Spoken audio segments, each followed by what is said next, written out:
giving Connie instructions right as we're going on the air because, I am a trained professional or that wonderful kind of thing because I am that good. I'm just grabbing one little link here because I have a little bit of a sponsored thing before we get started, and it's a mutual friend of both of ours. I think, anyway, Kurt, right? Kurt. Kurt Zauer, Spectra Of Sabine. Of course. Yeah. So Kurt, folks, before we begin, we're going to do this here. In the latest issue of Spectra Sabine, we go back in time to ancient Egypt as Anansi tells the greatest love story of all time, Mark Antony and Cleopatra. She should know. She was there, fangs and blood and all. This is her beginning and their ending.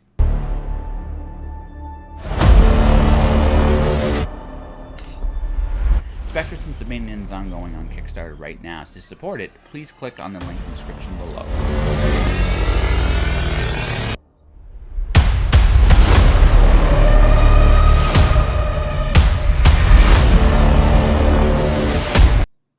In the latest... don't need to do that twice. There we go. There you go. So where we begin, folks, I'll post this at the end as well. Check out the Kickstarter link right now for Spectra Sabine 1 to 4. And it's available now. It's ongoing for the next 2 weeks. Definitely check it out and click on the link if you want to support the sponsorship and this campaign. So there we go. Boom, boom. Okay. Yeah. So you saw the video. What did you think? Well, I supported this previous campaign. I got a Mark Park cover at that point, and I supported this one too. I got I think I had one on boot cover that she did. That was really pretty.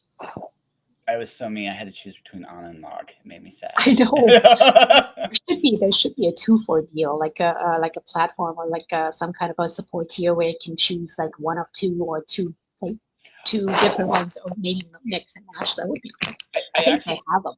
It was just so this was what ultimately was my decision here. I'd made the decision that Mog was going to be just fine whether I got her cover or not. Figured An needed the help a little bit more because she's still just coming up. All right, that was really what it came down to. There's they're both pretty, they're both great. And this time it was so difficult because I've seen the work of all the different people who did the covers, right?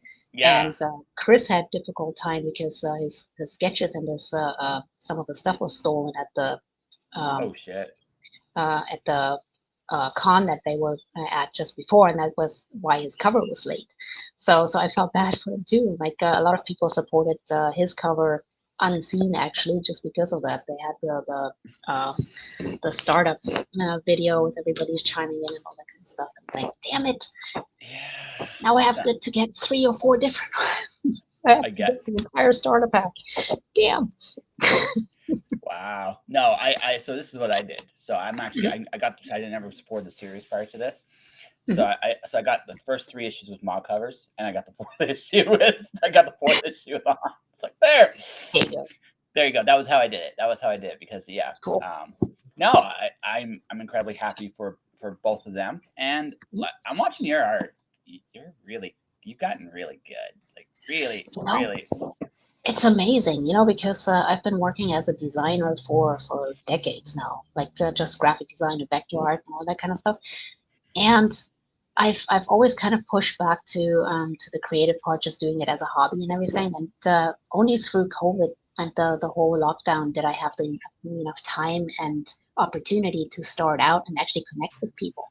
Before, I didn't even know that there was this huge comic art section in here in Hawaii with the Comic Jam Hawaii and all that kind of stuff. All these different people that I could connect with didn't have any clue whatsoever. So now I'm really happy that things are just moving along.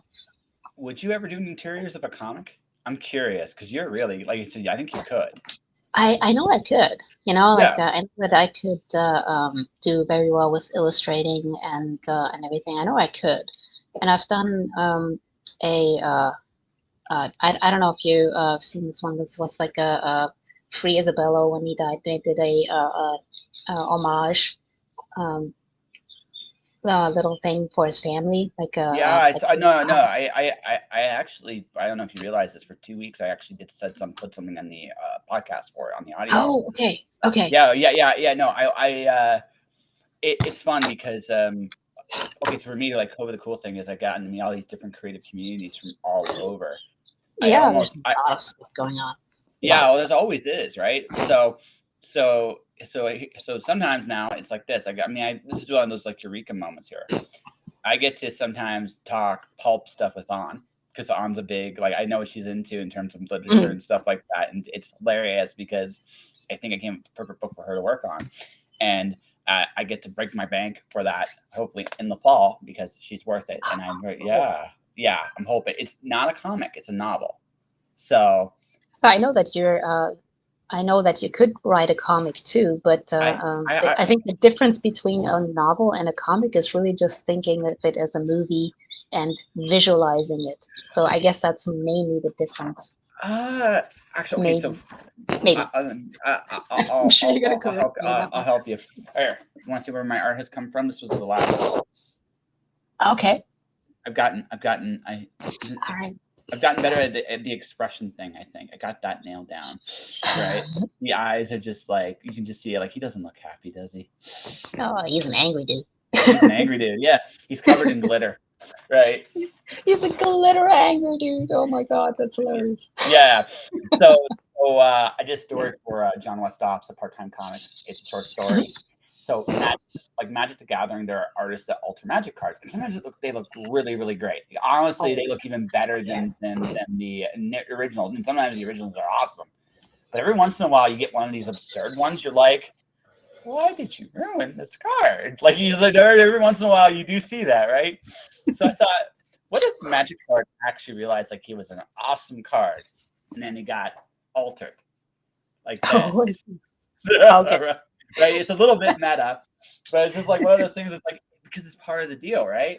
So so my failure was, and this is something I'm getting in. I actually, to my surprise, I actually have one. I'm picking up from my storage locker, getting a better printer scanner so I can scan more stuff in on a more regular basis. So I'm not just taking pictures on the phone. Or I actually went to a scanner to give it to John, and the scanner screwed it up. So it was like.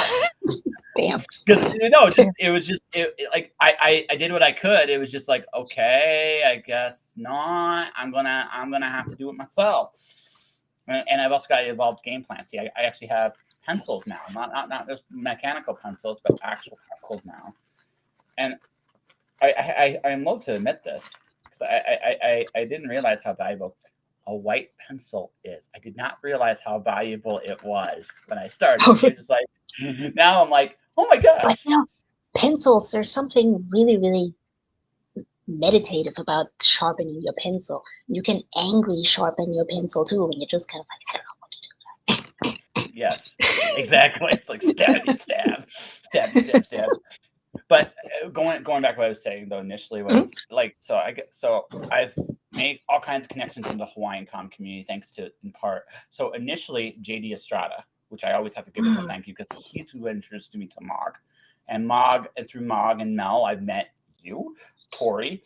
Tori is someone I still want to get on the show at some point. She still hasn't come on the show, but I realized like she in her current situation, I totally understand why she's not doing that. But at some point, I'd love to get her on the show before I break 1,000, right? Before I break episode 1,000, I'd love to have her on the show. But I've had Mog, I've had Mel, I've had I always DJ. I'm gonna say DJ because I always screw up his first name. We did like a Star Wars therapy session with him because it was just like it's good.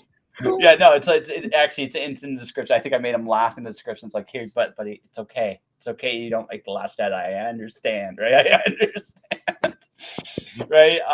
Because I do understand. Like to say that, like, I know that DJ's Exilian just funded.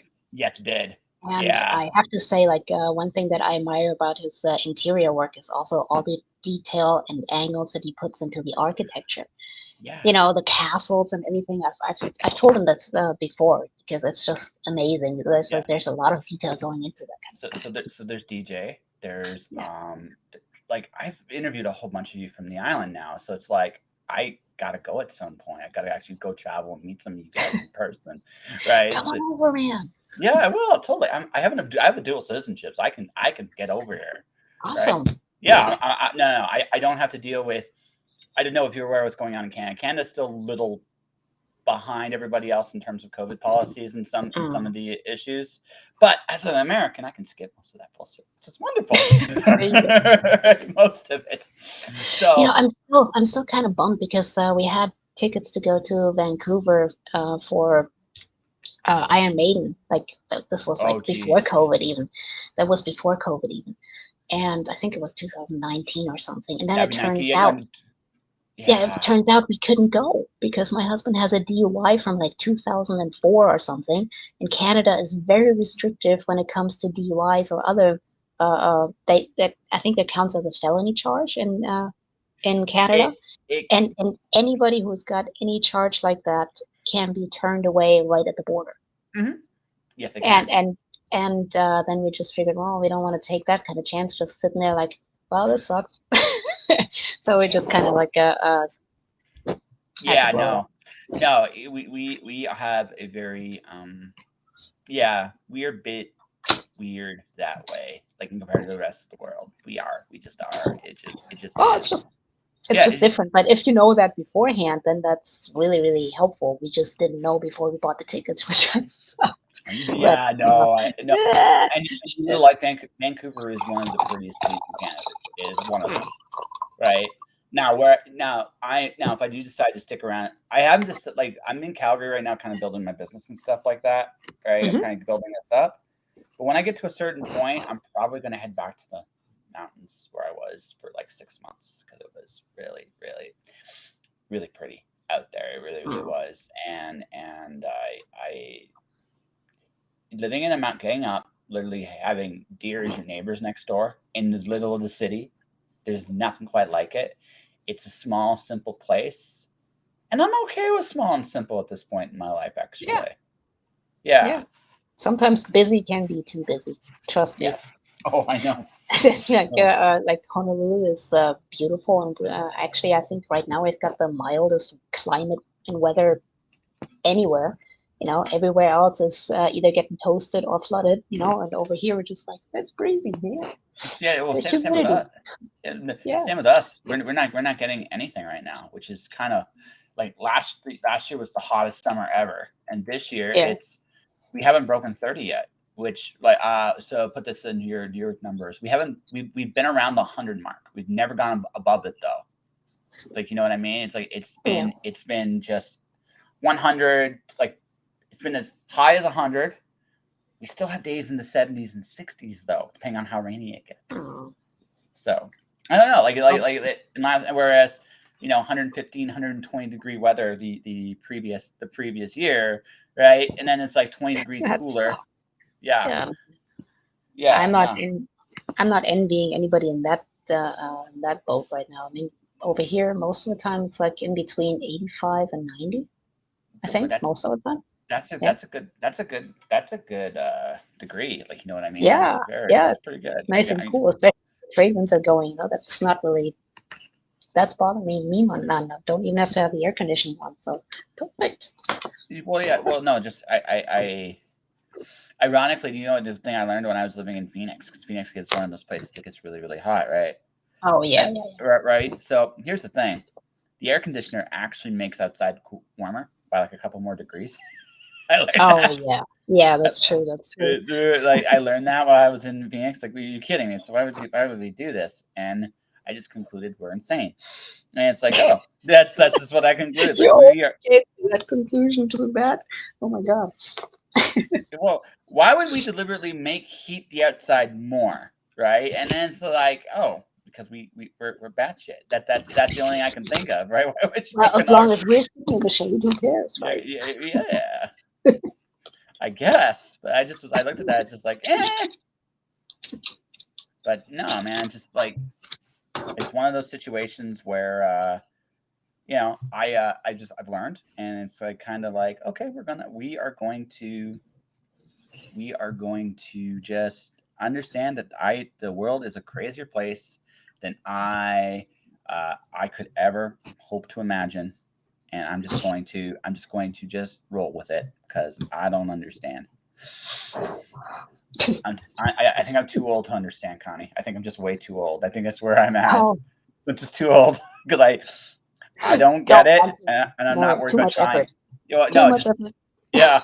That's pretty much what it comes down to. It's like I don't get it. I don't think I'm going to ever get it. So why try? Right? Just Uh, go with it. Just go with yeah, it. sometimes it's just way too much. But yeah, Yeah. but coming back to it, like just it's been so liberating trying to try new things out and everything with a drawing and all that kind of stuff. And I really do think that I've been improving just over the last couple of years just because of that. And I can plug you something too. And Sure. let me see if I get that. That's another Kickstarter that's going to come out soon. Hold on, I'll put that in the. Where are we? You got a camera thing? You can put it in. I can put it up. If not, I can put it into the private chat and yeah, you can tell. Yeah. there. Oh, the That one game. is actually Galarian of White Ash, the So yeah, second one of that. so And we're just gonna put that up right that here. that one actually is going to be the first cover that I've worked on. The pencils are yay! So high the, five. the pencils are actually by Mog Park, and Ooh. I had the immense honor to actually color that in. So that was an awesome project to have. That was really awesome. Yeah, I'm never going to go to a regular comic shop ever again if this keeps up because just everybody's got stuff coming out. There's just way too much stuff to like, oh my god, there's another thing I have to spend money on. Pretty much. Just take my money. That's what you're gonna do. Just take my money. And no, it's kind of like how I am when I'm going to the comic store because there's yet another thing that I have to get into. I'm like, damn it. Well, actually, so at comic stores, I have reduced my main collection to just 5 books a month. 5 books a month? Yeah. That's well. Okay, so I'm a Ninja Turtle guy. Oh, there Right. you go. Yeah, because I'm still 12 at heart. Right. Let's I see. like it. I love it. Hey, I don't plan on changing anytime soon. Sega, Brian K. Vaughan, Fiona Staples. The fact that it's back, I'm actually is part of my pull list now, which is kind of cool. I will, whenever it comes out, I will read a Green Lantern book. However, right now there is no Green Lantern book, so that's not. It's out right now. Green Lantern. Why is that a thing? Because my first Green Lantern comic was in 1990. It was one of my first 2 comics I ever had. I still remember this. Starman 13. Okay. Oh no! This is so. Here's what happened. My parents just separated, and my dad was looking to occupy my mind. I loved reading as a kid, and he remembered that he loved comics as a kid. So what he thought maybe I'd like comics too because it's what he liked. So he got me Green Lantern #1 and Starman #13, the Will Payton Starman featuring it's maybe 14. Superman was on the cover, and those were my first 2 comics I ever collected. And cool though to have that thing sharing with your dad. That's really cool. Yeah, it's a really cool thing, right? And so it used to be that when I was a kid, we'd go to the comics, and now my comic taste evolved over time, but of all the books and all the characters I've always read, Green Lantern has always been that character where I've always read it. You know what I mean? So for me, it's a bit that book. Although I don't really think there's a new story for me anymore. Although I do like some of the new characters. I think Bar Sector was a brilliant book. I really do. I think it was awesome. There's no real new stories for me anymore, but it is a little bit of nostalgia for me when I read that book. So it's the one property I will read probably no matter what, right? So that's just me. Now, again, everybody's got their own history and story behind that, but again, I am a creature. I do have definitely a creature of sentiment, and that book always reminds me of what I am, who I am, what I do, and that's the book. The other I said Saga, Turtles, Green Lantern. I'm right now reading Harley Quinn. I'm a fan of Riley Rossmo, and I had both of them on my show, Stephanie Phillips and Riley Rossmo. Riley's actually a friend. I knew him before he broke into the comics, so that's how long I've known him. So cool relationship. yeah. So I always tend to pick up whatever he's doing as a general rule of thumb, just because he's really Well, you good. know people, yeah, Yeah. Well, I can't pick up books just because I know people anymore. I know too many people. But no, like Riley has always he's done some really cool stuff, and I really like everybody knows him for like the Batman Who Laughs. He did the original one shot there, but I knew him from some of his Image stuff way back in the day, and I think he's great. And he's been on the show. I'm trying to see if I can get him to come back and draw with me on the show. I think he'd get a kick out of it. He gave me a really nice compliment once upon a time. It's just like you find the right artist, you're going to make it in comics, because he says you have the stories nailed down. I even gave him a Shazam idea a while ago, because I've always wanted to see him do Captain Marvel Shazam, because I think he'd be great at it. And it's just a personal opinion. I just think because he does horror stuff so well, I think he'd do young adult stuff incredibly well as well. It's just a personal opinion, right? But he had an idea in his head, and I gave him a suggestion or two for it. Right. And just like, this is what I think you could do with that and make that really work. He liked it. So like I said, he's I'm not going to say he's a close friend, but he's definitely someone I've known for a very long time. And I'm honestly extremely happy for him. So I know that. So that's Harley Quinn. And and then it's called Homesick Pilots. I just think it's a coolly designed Image book. Right. So it's a ghost. It's a horror ghost haunting with a little bit of like band history into it as well. It's just, the book is just really coolly designed. I love the design of it. It's a really cool creative team. And then finally, the last book I'm reading right now is Berserker, Keanu Reeves' comic. Yeah. But honestly, it has nothing to do with Keanu Reeves. I'm actually a big Matt Kindt fan. I think he's one of the best writers in comics. I'm trying to find a single Marvel book worth reading. The problem is, if I buy an X-Men book, you have to buy 20 X-Men books to understand what the hell's going on. Right? I don't want to. I'm trying to find like Marvel. My challenge with Marvel sometimes is finding a book that's just by itself in its own little corner, where I can just enjoy it every month and not worry about the rest. I don't want the big story. Sometimes I just want. Right. The last Marvel book I got that felt like that was Immortal Hulk. I loved Immortal Hulk. It was fantastic. It was fantastic. But now I'm looking for another one. I heard Ghost Rider's good. I'm looking, but that's it. Like, that's all the mainstream stuff I'm reading right now, because and I'll get an odd miniseries here and there, but by and large, it's like that's as big as I want to collect right now. Because you got Ramatari with his Nightwolf and Snowpaw. I don't know, right? I just picked up Kurt Zauer's stuff because it's interesting to see what he's doing. I look at Chuck Pano's doing. I'm looking at what Rodney Fike. I'm a big fan of, like as a person and as a creative. He's a really cool dude, and I'm not just saying that because I edited one of his books, right? Right. I'm not just saying that. He's really, really, really talented, right? And so there's a lot of people I want to support, and I don't have the funds to support everybody. I know what you mean. Yeah. I know what you mean. So, and especially since I'm officially, quote unquote, a starving artist or something to that effect, right? I'm putting that in quotation marks. Because like I said, some months I do very well. Some months I'm kind of figuring it out, and I'm going back and forth. Like this month, I got another client, so I'm hoping to get some more clients in the next. I would love to. My goal this month is to see. It's early still. My goal this month is to see if I can get myself into a position to where I break my personal best record as a freelancer.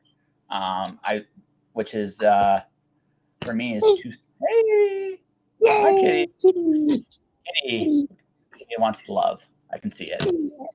He's got his little thingy right here. His little. He's got his little basket right here on the table, so that worked out perfect. Yeah, I mean, there's a certain. I wish I could just support everybody equally the way that I want to, but for one, there's a limit of funds and also a limit of space. I don't have the library space to just kind of like keep on going and put everything in there. And comics tend to be bulky, like you wouldn't think so, like a tiny little like sliver of paper or whatever, but it's requires more space than you think it does. I And I know. I know. especially if you're looking for single issues, right? Like single issues, if you're looking for something, you'll lose that in the stash so quickly. Like I know I had a Harley Quinn, I know I do. Like as soon as you just let go of that into the pile, it's just kind of like, hey, it's Yeah. somewhere. Well, But well, let me see, what did I get into lately? I would like to get into Harley Quinn, but sometimes I think she's a little bit overhyped right now. But I do love Poison Ivy. yeah. I do love Poison Ivy. And I just started the newer Poison Ivy run. Like I I read a shorter Poison Ivy run by Amy Chu that came Okay. out like a couple of years back. That was the Cycle of Life and Death. It was just like a six single issue thing that they did, and then it just kind of stopped there, which I find absolutely tragic because the art is awesome and just the way that they wrote for Poison Ivy was so rich. You know, I think a lot of times like when people write for characters, it's just flat. Oh yeah. They're just one kind of person. Either they're good or they're bad, or they are struggling with being good or with being bad, and that's it. So there's hardly I wouldn't say that's hardly. There's a lot of good stories out there. Let's put it like that. There's a lot of good stories out there, especially now, and you can see them all over, like streaming and comic books and all that kind of stuff. Oh yeah. But at the same time, I still see so many different things where you just kind of like, oh my god, that's so one dimensional. Well, That yeah. is so one dimensional. But yeah, for them, when Poison Ivy was really really cool. And the new series, I can't remember what the writer for that one. The new one, I can look it up, but at the moment, I just am too lazy to do. Don't worry about it. I'm way too lazy to Don't, do that all the time. don't But worry you about it. know, but yeah. So one thing that I was into was the Jason Aaron run of the Mighty Thor, the That was Jane good. Foster run. That was absolutely amazing, and I'm kind of dreading watching the Thor movie right now because everything that I heard about was just kind of like seeing how the Jane Foster character is bumbling through her Mighty Thor run, which I was like, no, don't do it, man, don't do it. Like I've just Well, seen a couple of different excerpts of it, and it just seems like Natalie Portman as the Mighty Thor is just kind of like they made it so much of a comic relief kind of thing that she doesn't know what the hell she's doing. And that's not actually what the run was about. I mean, the run, she's trying to figure it out. Like, I'm Thor now. What the hell happens, right? But, and it was kind of a little bit comic at the same time, but not to the part it, to where it was slapstick. You know what I mean? uh, So, I, I, I didn't find Jason Aaron's run on. I have Jason Aaron's entire Lady Thor run, and I do too. I do too. I mean, yeah, it is very serious because she's got cancer yeah, like and that's having that. yeah, and being in the Thor role is a sacrifice because that basically obliterates her whole chemotherapy. So Yeah, which I think okay. So my criticisms on that run are small, but they are. So here's a couple of them. Okay, mhm, I honestly think that he could have, and I think he should have, spent a little bit more time as Jane Foster because mm, I think the idea of her everyday coping when she's not Thor. He mentioned it a bit, and he didn't. I'm not saying he ignored it, but my second criticism will highlight why I think he could have done that. I think should have mm, done that a little bit more. Is I think it would have added because honestly, Jane with cancer being Thor is very like if you talk about old school Donald Blake Thor, right? When Thor was punished, it's as meta Thor as you're gonna get. Like it's purely the Thor comic in an entire nutshell. Like I'm not even like kidding. Like it's more Thor than Thor had been in a long time. They've tried this with Thor, but like Jane's like that's Thor. Like that is old school Thor. And I think it's one of the and I think the beginning of it and I think the end of it are some of the strongest Thor comics I've read in a long time. Jason like put it nailed it out of the park. But I do think I got the feeling towards the end of that run. This is why I feel like he could have added a little bit more. There was this. He was told he had to extend his run longer. I think somewhere in the middle, somewhere he was told we need you to do a few more issues. And he's like, "But I told my story here. I just got one more." It's like we need you to go a few. Because I hated Malekith. I'm just gonna be perfectly blunt. I thought Malekith was a shite villain. He was just right. I thought he was shite. All right. So I'm being honest on that. I don't think Malekith to me had the gravitas to be. I never took him seriously as a threat to Thor or Lady He was Thor. kind of Loki light, wasn't he? A little bit of a Loki light. A little bit, but I think even more than that, it's just Loki felt like he could threaten Thor. Right? There was always a feeling that there was enough personal story there. I with Malekith, it's like I just didn't give a shit. Like he was to me he was. I think at the end they were kind of struggling of what Yeah. her purpose was. You know, like who's the villain, who's she fighting against? Like the last couple of things, it was just kind of like a jumble, and then her whole I haven't read it in a while, that whole fire goddess thing, like what was her deal? Why was she there? Why was she so pissed or whatever? Like it was a little bit. But the God Killer arc, the final arc with her, that was fantastic. That was fucking fantastic. It is. That was a hell of a send off. Like yes, Jane is no longer Thor, but she does something very. It's so like she's more. I love the whole idea of her letting go. Yeah. You know, like and then coming back. Oh, it's not your time. Like I like the idea of a god giving up being a god, because it is one of the most difficult things to do, to say I'm powerful, I have the means to right wrongs and to make things happen and just put my finger to tip the scale in the point direction of good, but I'm not in the right place to do that right now, so I'm going to let it go. That's I would imagine that's one of the hardest things to let go of. It depends on where you are in your life. Yeah, but obviously she's not in the position to do that right now. She needs to take care of herself, because eventually she can't stay the mighty Thor forever. Yeah, right. So eventually she'll have to come back, and then she'll just be a hull of the Jane Foster body that's never going to leave the bed, or just be dead. Or when she transfers back, she's just gone. Right. Yeah. So I have a theory, and this is my. So the whole story was about worthiness, but there's another little theme there in that run too, which was this: power reveals character. People say absolute power corrupts absolutely, and there's truth in that. Yeah, but I think a more accurate description of power is Abraham Lincoln said this once: "How do you test a man's character? Give him power. Because power reveals who you truly are." And it's one of those things where I realize and I recognize that we all have there's reasons sometimes we're in positions we're in because that's what we can handle at this point in our lives. As frustrating as it can be sometimes, that's where we're at. And what I realized with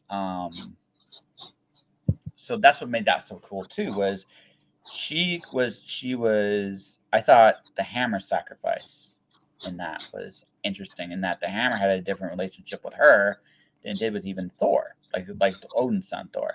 And I thought, okay, that's a really cool. That was really cool. I thought that also revealed a lot about Mjolnir, the hammer by itself. Like it is its own entity. It's basically an AI, right? Yeah. So and it does stuff for her that it never did for Thor. And even Thor got a little bit of a jealousy thing going on. Like, what the hell is happening? Like, I was never able to do that. But I suppose that one of those weapons is kind of the sky is the limit. Your imagination is the limit, right? So if you have something that can do anything, then really the only limitation there is to the aggregate of power reservoir is really just what you can think of. Yes. So absolutely. Maybe I guess Jane Foster was a little bit more creative in what she was coming up with solutions. Because let's face it, Thor is not the brightest hammer in the tool shed. Not always, no, not Not always, no. no. But he has his moments. But yeah, he's not known Yeah, for that. But duh. she's right.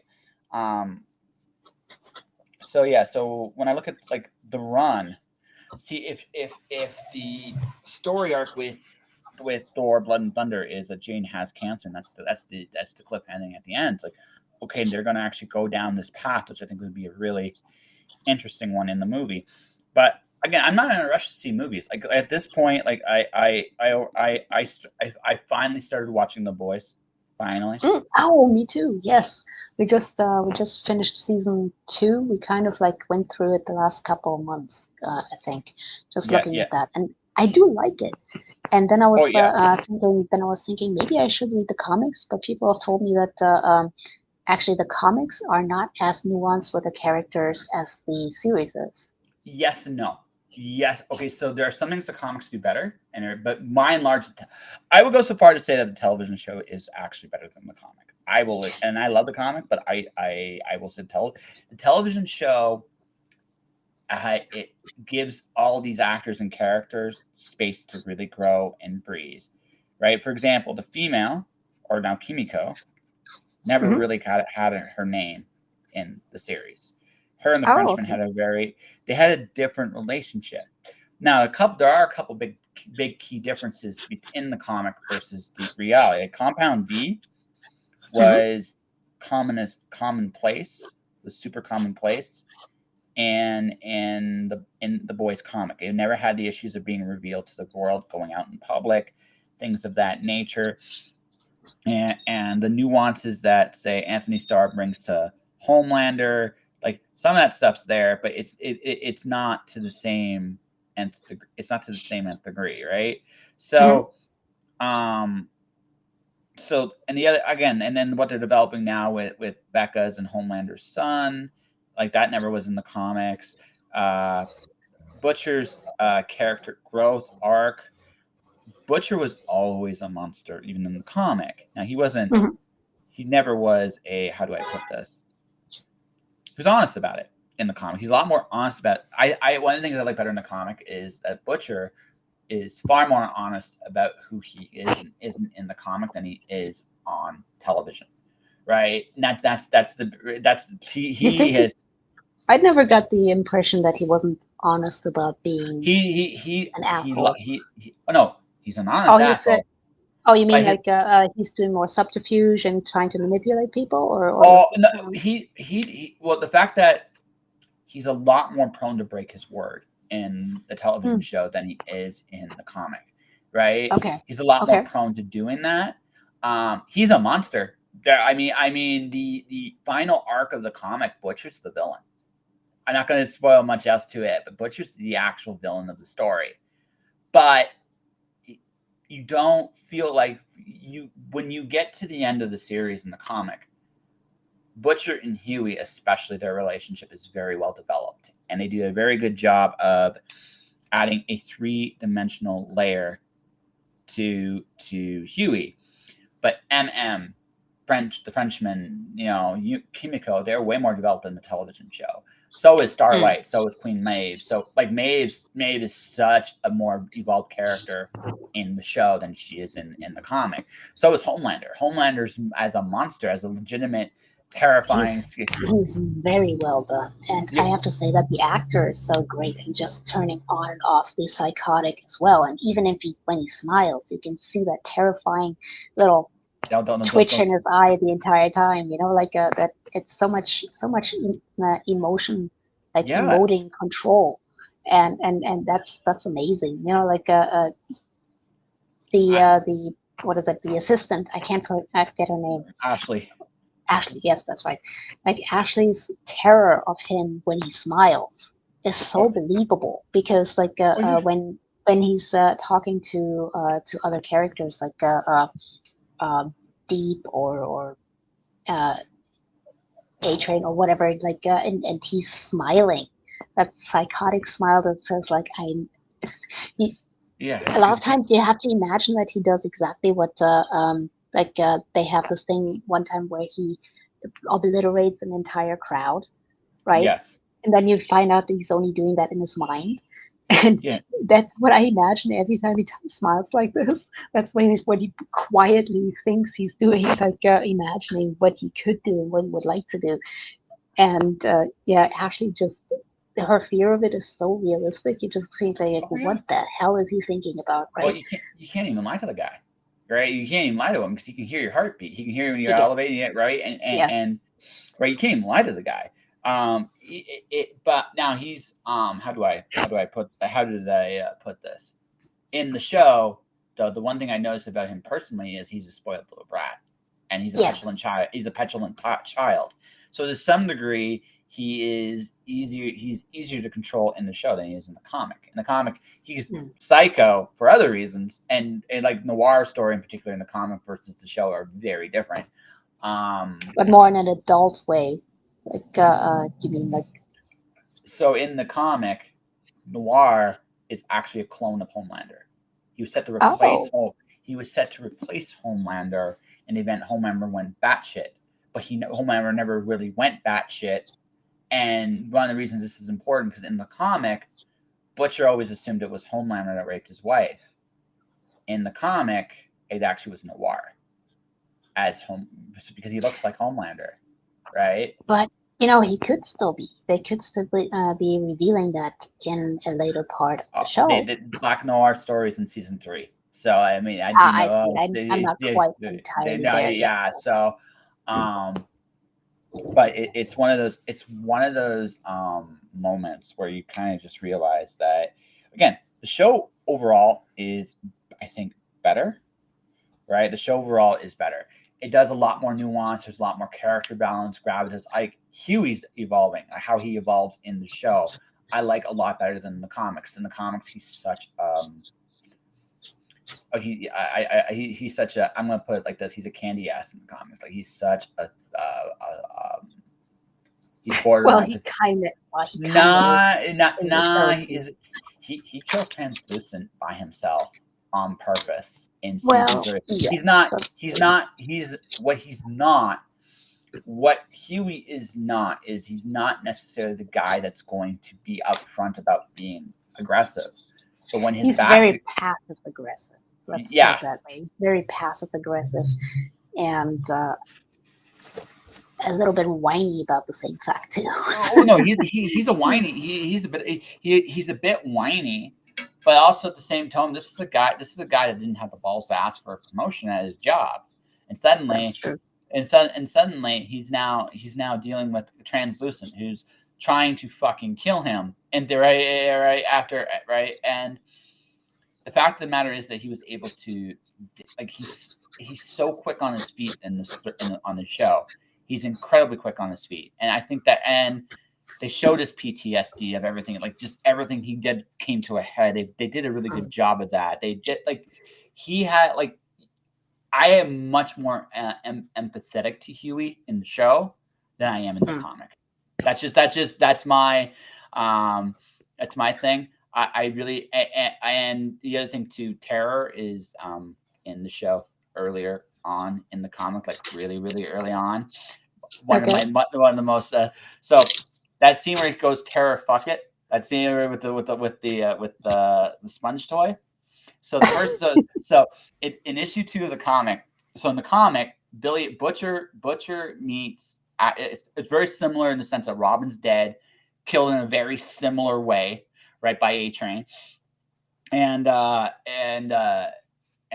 but Huey, when that happens, he's in shock in the comic to the point that the guy's injecting him with drugs to put him down. It's like, oh fuck, you won't go down, right? Because he's so like traumatized. It's like.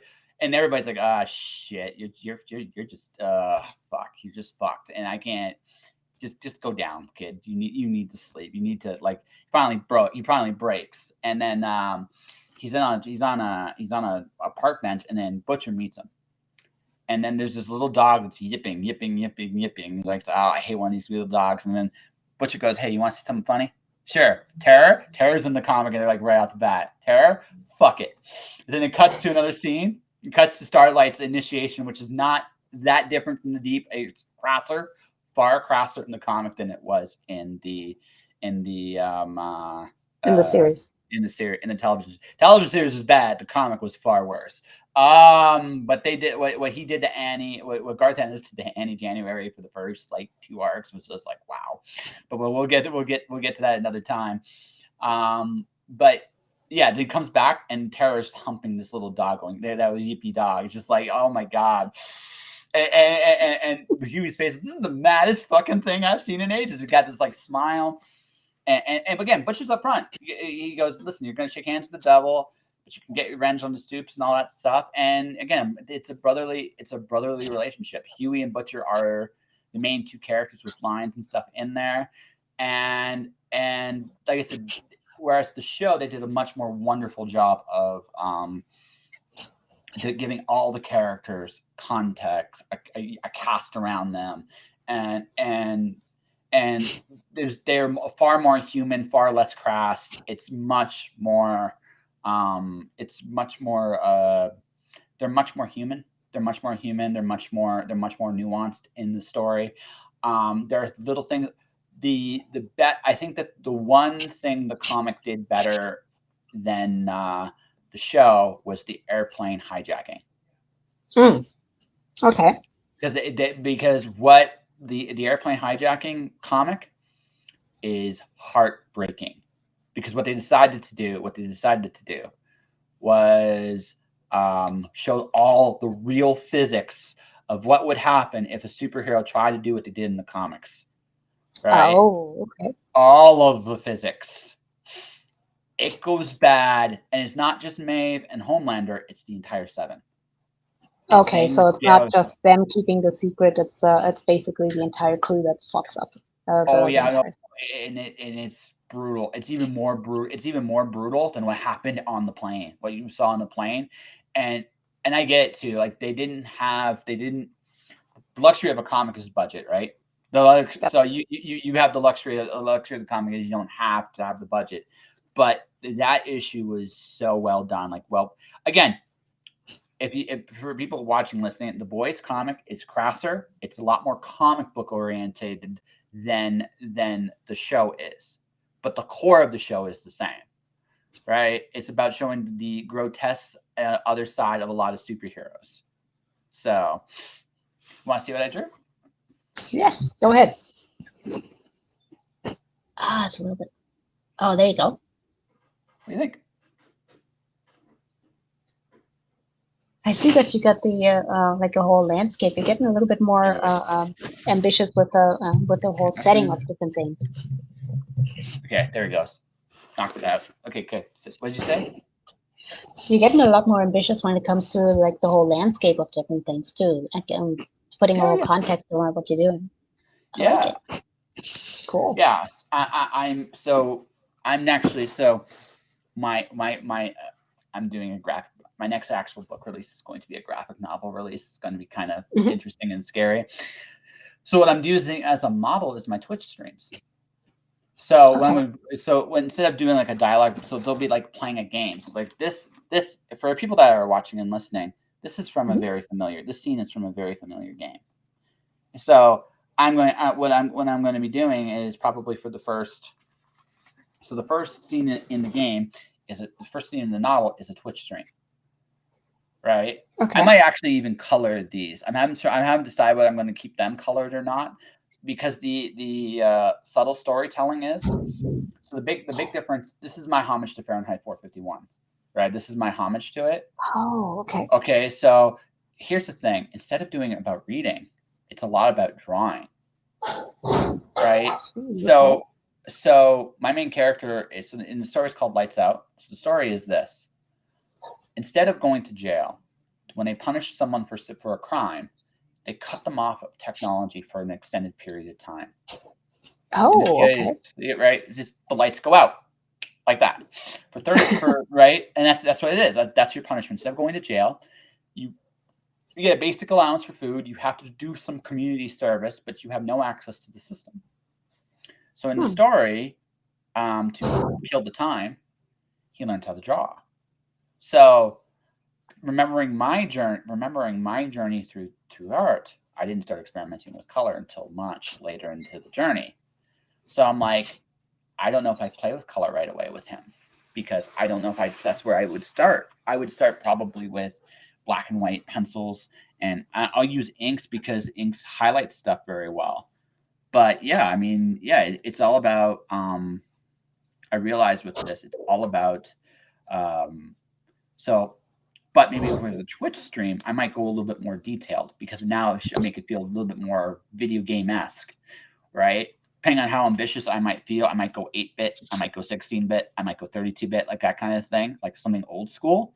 And then have like Twitch dialogue underneath, like different chat handles with different sayings and expressions, and an actual full dialogue thing.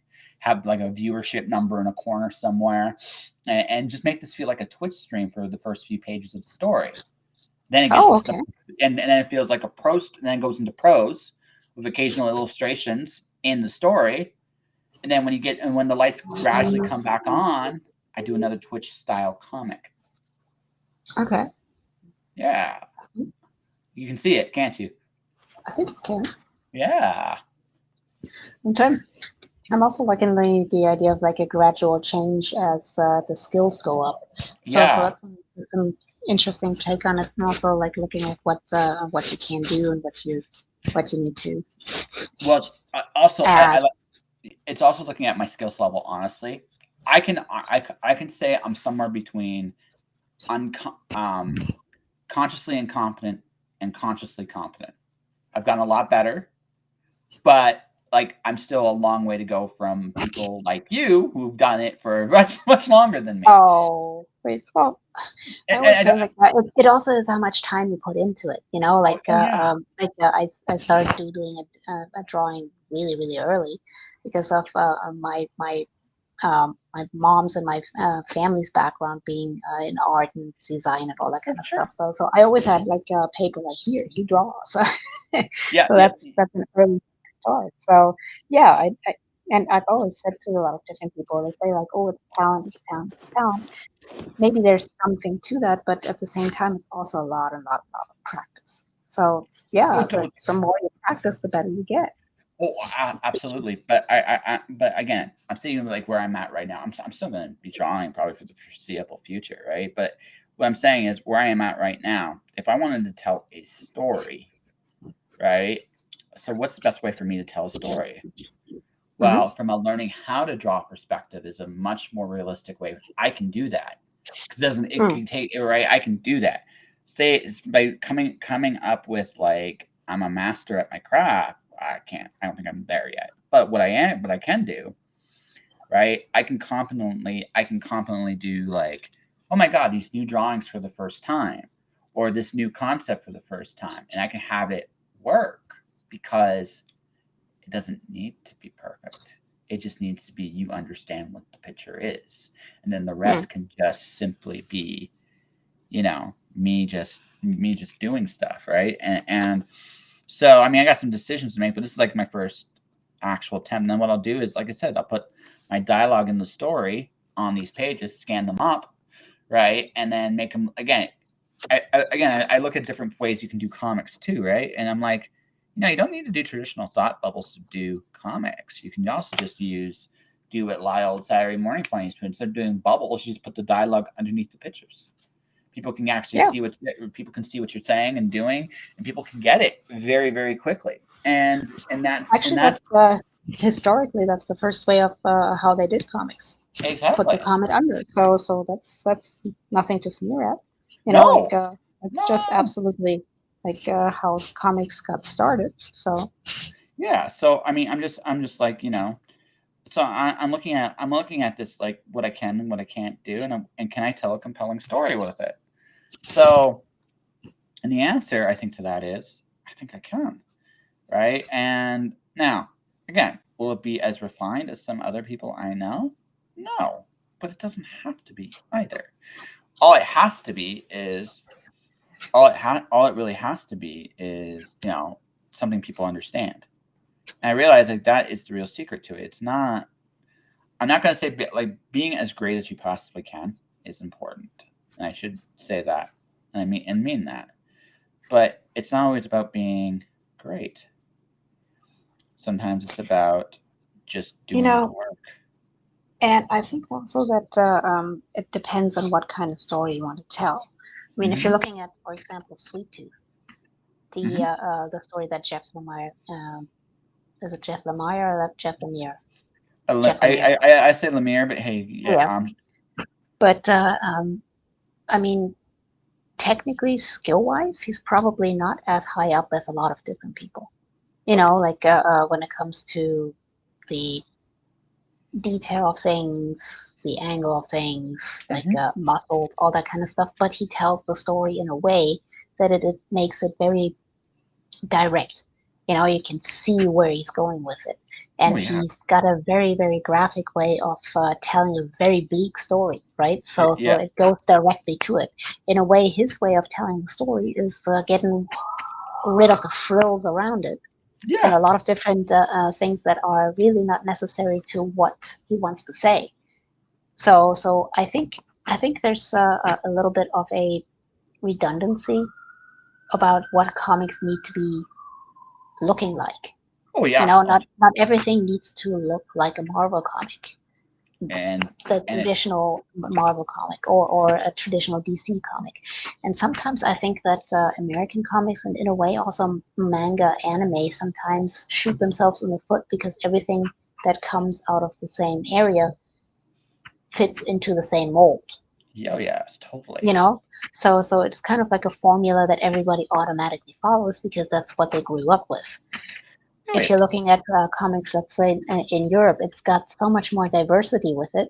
I mean, yeah, a lot of it is tinged with a Belgian school of Mobius and a whole bunch of different artists that grew up there. But there's a lot of different other styles where people just I'm making a comic and this is how I draw. So there. So there's a different strains that come from France, from Germany, from Scandinavia and different places, from Great Britain, also oh yeah, from Spain and Portugal and Italy and all those different places, and they all look different. You know, like yeah. it's very individualistic in what it says and what the stories are, which So, I love. But so I added a little bit more to it. There's a map and a power bar now. Now it looks all video game. there you go, I got Yeah. it. Yeah, So I don't know. I don't know if you're going to be able to see what I drew. I'm just starting with a move a little closer. There we go. Yeah, it's pretty badass. Spider-Man, Black Cat. yep. Just starting with that. I know that you're doing another drawing bid with famous couples, so I just figured we'll just start with something. One I'm, other couple that I wanted to do was Gomez and Morticia. That would be that'd be fun. awesome. They're fun to do. So I could do Tarzan and Jane. That's another one that'd be kind of fun to do. I could have done those guys swinging too. Come to think of it, I could have Yeah. swung on the same vine, kind of like not a Actually, swing. you know, you want to have some fun with it, like crossover, Spider-Man, Tarzan, and just having Jane and Black Cat looking Wrong at each other. woman. Yeah, yeah, What happened here? yeah. That'd be funny. That would actually be That legit, would be right? fun. Yeah. Yeah. But thinking of famous couples, I was thinking of Gomez and Morticia because, in a way, I always thought that their relationship was so interesting and so perfect in its own way. They are very, very much in love. Hmm. They are very comfortable with each other and the family that they have, Yeah, yeah. and at the same time, like they have a deep devotion to each other, Hmm. a really, really interesting sex life. Right. Yeah. So I mean, there's so many relationship things on there that I find so intriguing and so endearing in a way too. So Like, and, so here's the thing about the Adams family. This is the thing that's really cool about them. In one sense, they're kind of ahead of their time. In one sense, because I always for Gomez, right? Is the name of I always get him. Morticia's allowed to be herself with him. mhm. There's no questions. There's no this is what you should be. Nope. This is no, this is who you are, and I love you for who you are. No Mhm. one, nothing else. And that is the whole of their that is why their relationship is so, although strange to everybody on the outside, they don't care what anyone thinks about it on the inside. Yep. They That's used to say, you know what, honestly, to everybody else, fuck you. This is my This is our relationship. We are both very happy in it, and we enjoy each other's company more than anything else, right? We enjoy each other's company, and we're not pretentious. We're not Not you. preaching, We're not not preaching, preachers. not telling anybody that they should live. And another thing that I find so great about them too, unless you mess with them, they're very, very open-minded in anybody who comes their path. Yeah, Like some of the characters also you could see that in the movies, the characters that come across them, they're very like, oh, she's so evil, and terrible, like she's doing all well, things. yeah, But yeah. as long as people don't mess with them and their family, they're perfectly willing to just live and let live, right? Like Yeah. we embrace you and your quirky weirdness, evil or not evil as it might be, as long as it doesn't hurt us. One of the biggest lessons I've learned in life in general is I don't have all the answers. Like I said earlier, the Mhm. world is bigger. The world is bigger than me. I don't have all the answers. I don't necessarily understand how it all magically works. I have my own beliefs about how things are, but I'm not so. I'm not so prideful or boastful or I would unwilling. say judgmental about what other people believe. Yeah, I mean, Yeah. I don't have that luxury. Actually, I legitimately don't have that luxury. I couldn't do this show if I had that in me. That doesn't mean I don't have. That doesn't mean I don't have beliefs. Quite the contrary, and I'd happily talk to anybody about them. But the thing about it is it's not about just me. It's about you too. I don't know what road you walk to get to who you are. I don't. I don't have a fucking clue. So who am I? Who am I to tell you what is right or what is wrong? That doesn't like right now. If you're hurting yourself, I'm gonna have some questions, right? It's like, what are you doing, and why are you doing this? I'm trying to understand because that's the other thing too. I've learned this too is I don't. Again, we had to start out here a little bit, but I don't need to see the same point of view as you to respect your opinion. I can still disagree with you and still have a beer with you when it's over. I don't care. But I need to understand you. I think one of the biggest lessons on the Addams family in general is this: people are who they are. You don't know where they come from, and until you really talk to them about what they're doing and more importantly why they're doing it, you're not really going to understand them either. Right? You can still disagree Mhm. with them, but you don't. But I mean, if you don't have that openness and willingness to understand, then and this is one of those little subtle messages about the animals. Yeah, they're all quirky, they're all eccentric, they're all one of a kind. But that's Yes. what made But that's what made that such a fun little concept. Was it's like, let's have fun with this. Let's just go and be. I imagine the actors all the actors and actresses who played those characters had a Mhm. blast because they I could just I imagine so. yeah Yes. because you're free to cut loose. Like those characters say, you can be whoever you want to be, and no one can tell you otherwise. So what, Well, I right? mean, Gomez and Morticia have the luxury of not having to interact with a lot of the outside world a lot of times, because they have their finances, they have their house, so they don't need to necessarily interact with the outside world on the terms that they don't want to until it comes where the house is taken away. But the kids being in public school or whatever is kind of like a weird thing of them going to summer camp, you know, like all these different things. Like I also enjoy the whole thing that other other kids try to bully them. Like, ah, okay, that's how you want it. All right. And it Wait, just hits back so hard. And yeah. that's just it. And this is just the way. This is just human nature, right? They just Yeah. take it to the next. They just take it to the next level. Human nature tends to lash out at people who have a difference. Doesn't matter what culture. Doesn't matter whatever is the normal is accepted. And whenever someone's different, people tend to react to it. Doesn't matter what that looks like in any culture. But with Yeah. the Adams family, basically they were like, you know what? Fuck that too. We're just gonna do what we want, Yeah. and we don't care because and We don't care what it looks like to you. We don't care. We don't care how this impacts you. We're not directly doing anything to you. Ergo, we are doing our thing. You got two choices. You can like it or you don't. Either way, I have no fucks to give.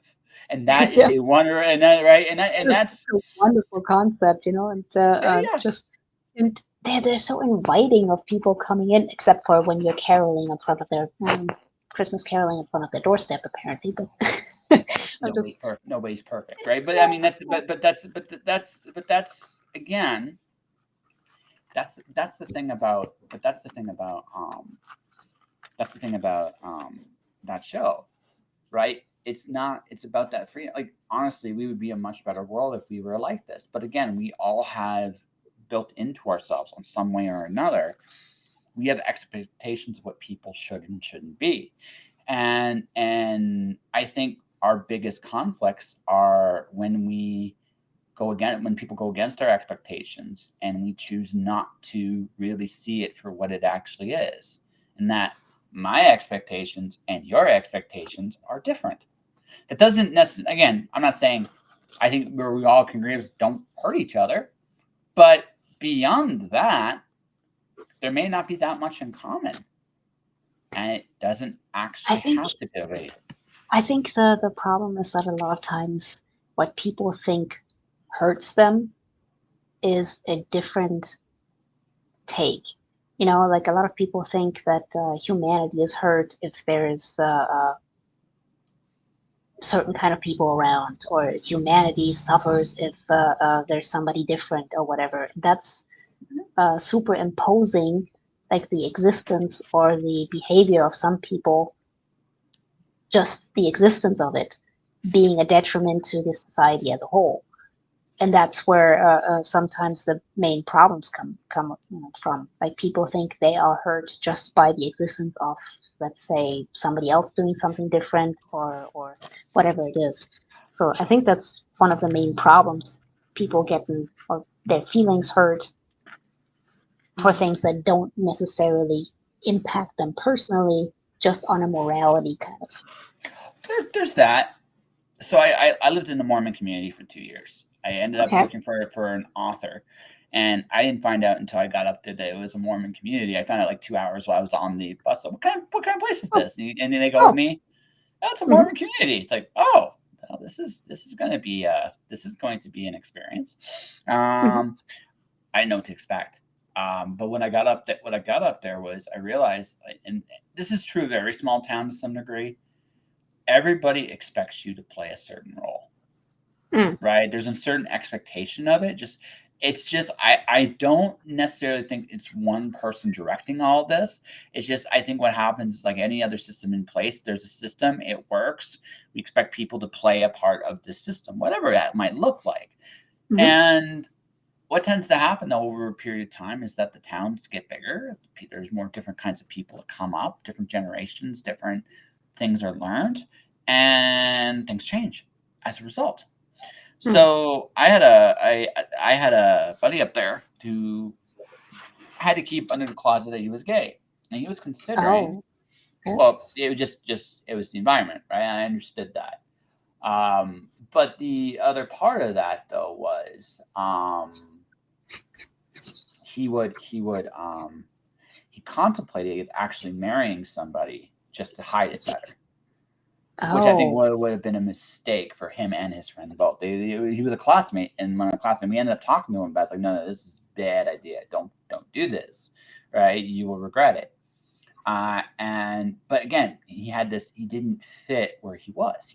He defied the expectations of the town he lived in, Mm. and I realized like I think in a small town it's more visible, and in a big city there's a little bit more freedom to explore that's a little bit more.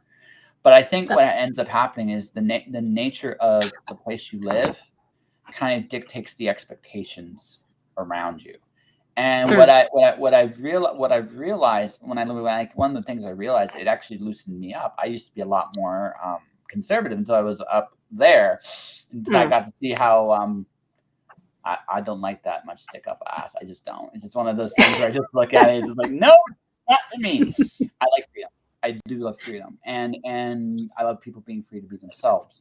And that was one of the big lessons that came out of my time there, because not everybody's going to fit a mold. And um, but what I realized is that it really doesn't matter where you go. There's that tendency to try to put people in these molds. It's easier because if I can put you in a box, I don't really have to go into a whole because you don't. Part of it is because you don't have time to do it with everybody. But part of it is but part of it is it just gets easier after a while. And what we fall into this trap of, okay, you're this way because you think like this, or you're this way because you act like this, or you're this way because you dress like this. And none of that could be true. None of that could Yeah. absolutely be true. Right? It could be a total crock of shit. And actually more often than not, it is a total crock of shit. However, we get caught up in these things because of either the environment we're in, or even to some degree, like, the media we attune ourselves to, and then finally, what influences our influences, both I externally and internally. I think right now with the climate as polarized as it is, all this gets aggravated too, Sure. because people want to be sure that when they're interacting with people, they can immediately tell if it's going to be friend or foe. So they get a lot more judgmental about who they're talking to, or who they would like to weed out, not to have to justify themselves to. So if they come across people that they think they might be critical of what they have to say, or disagree with that, they would prefer not to interact with it. Yeah. You know what I Like, mean? So it gets the judgmental part, like you look like this, so it's more likely that you're going to represent an opinion that I don't agree with, and then you just kind of avoid it. yeah. You know? Yeah. Whereas I don't mind the disagreements. I learn shit. I mean, I don't mind. No, it's true. I learn more. I learn more letting people be themselves than like, you give people the freedom to be themselves.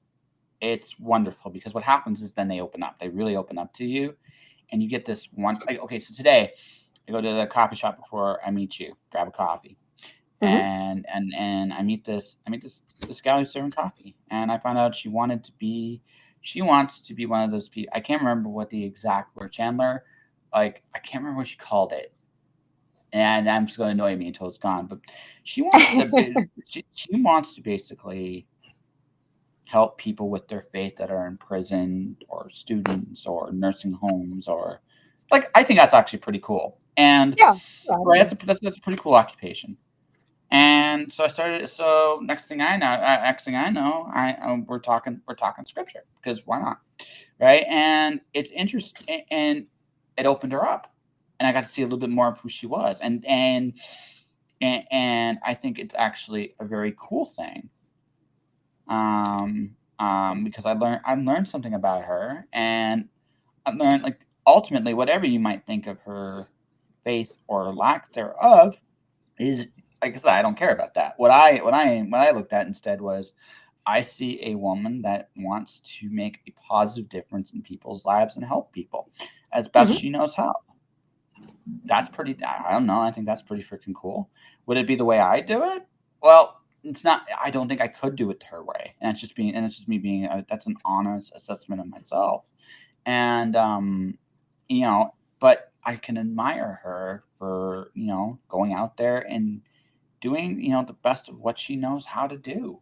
I mean, how can I not? Right? How can I Yeah. not? Right? And that's, again, now, do I necessarily have the same quote unquote Christian values she does? Probably not. At the same time, I don't need to. She's just doing her thing. And how can I not respect that? Yeah, a lot of times I think that people's motivations for why they're doing things is, I mean, it is important, Hmm. but it also matters what the actual result is, Sure. right?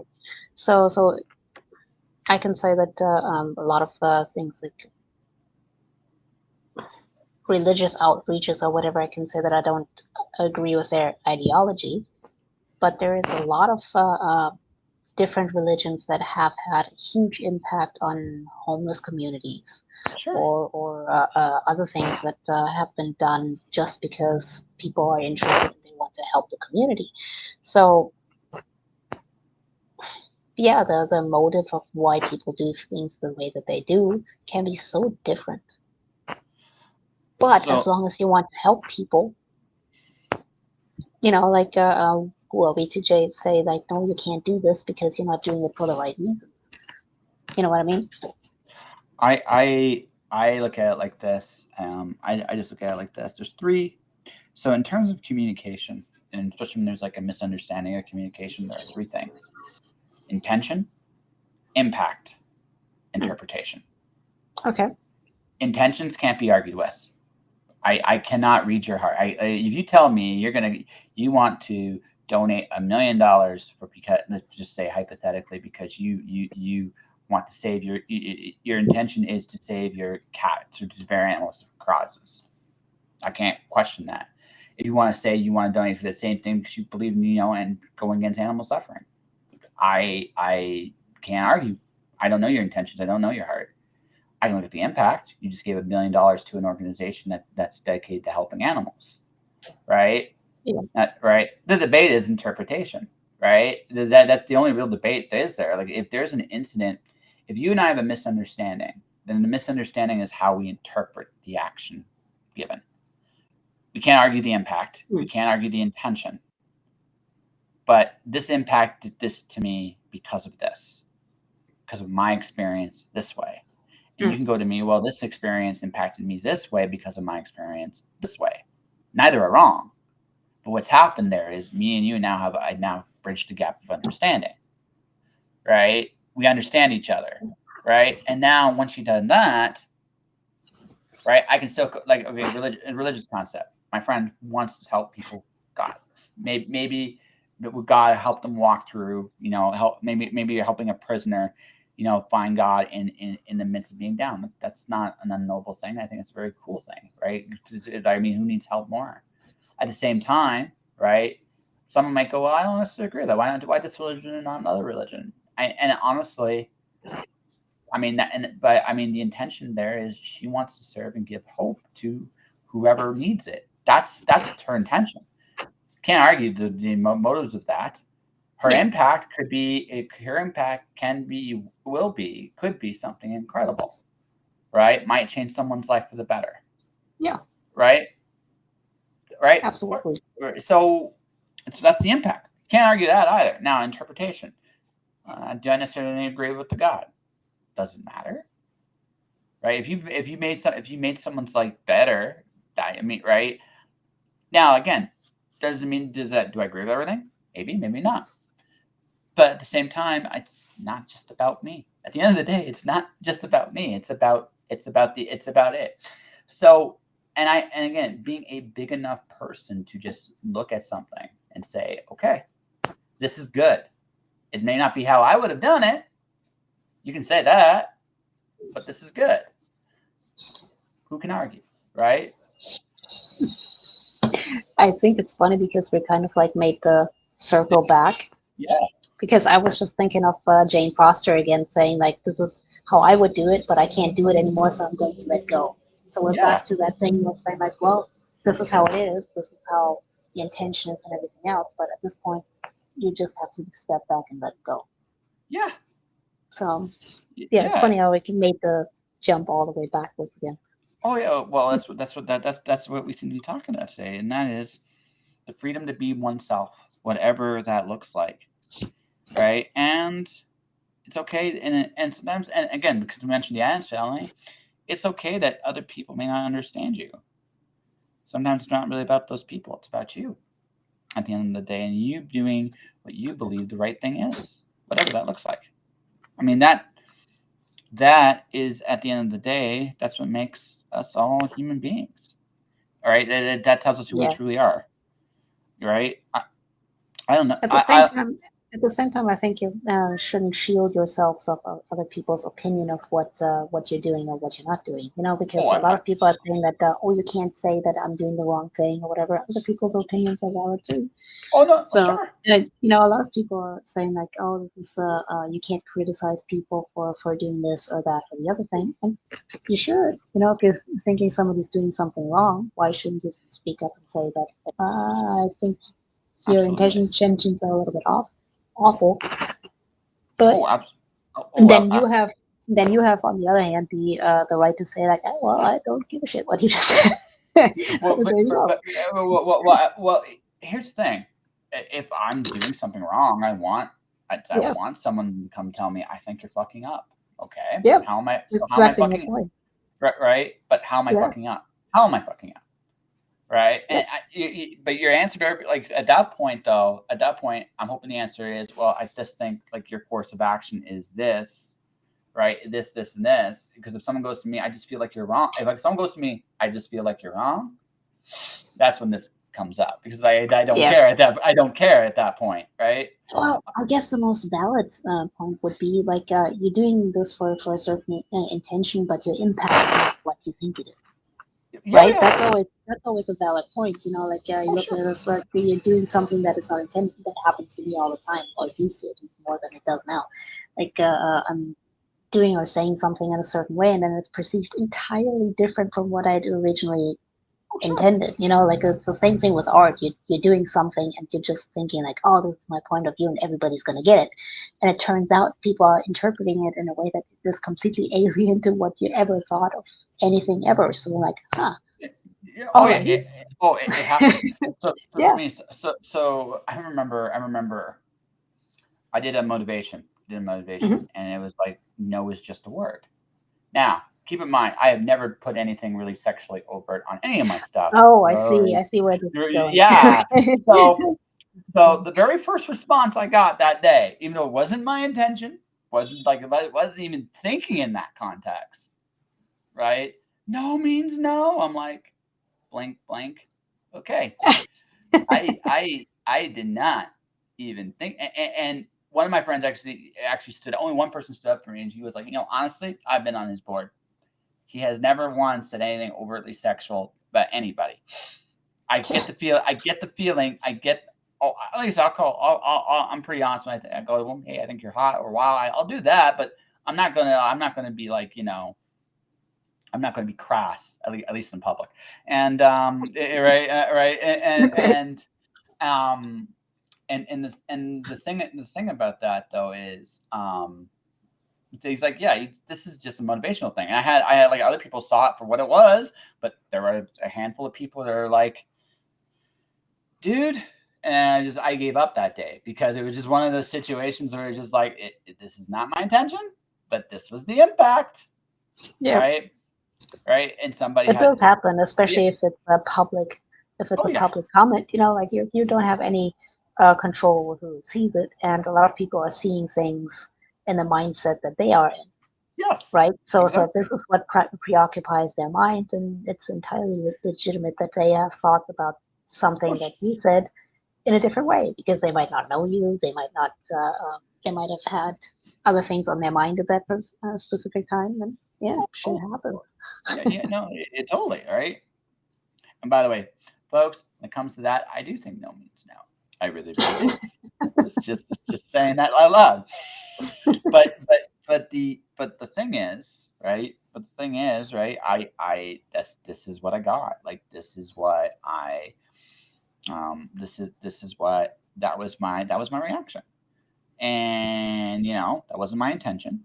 It certainly was the impact. Can't argue that, right? I can't. So, so the only question I had out for me on that one was, could I have done it differently? And this particular case, the answer is no. There's nothing I could have done differently. I don't think. I just looked at it and I just realized, you know, this was just how they saw it, and I can't do anything about it. There's nothing I can say. Any one person is like, yeah, sorry about this, man. Right. Another one of my friends that just knew me better. It's like, yeah, I'm sorry, man. Like this, you just seem to got caught in someone else's fly zone that day. It's like, yep. That's what I thought, right? And like I said, it's life. Like like we can always have the best of intentions, and we can still create that impact, whatever that Yeah. is, right? So I have to accept that. Okay, so in that particular case, again, I don't know if there's anything I could have said that was different, right? And I don't Well, I know mean, if yeah, I mean, probably you could have worded it a little bit different if you had known that other people could have seen it in a certain way.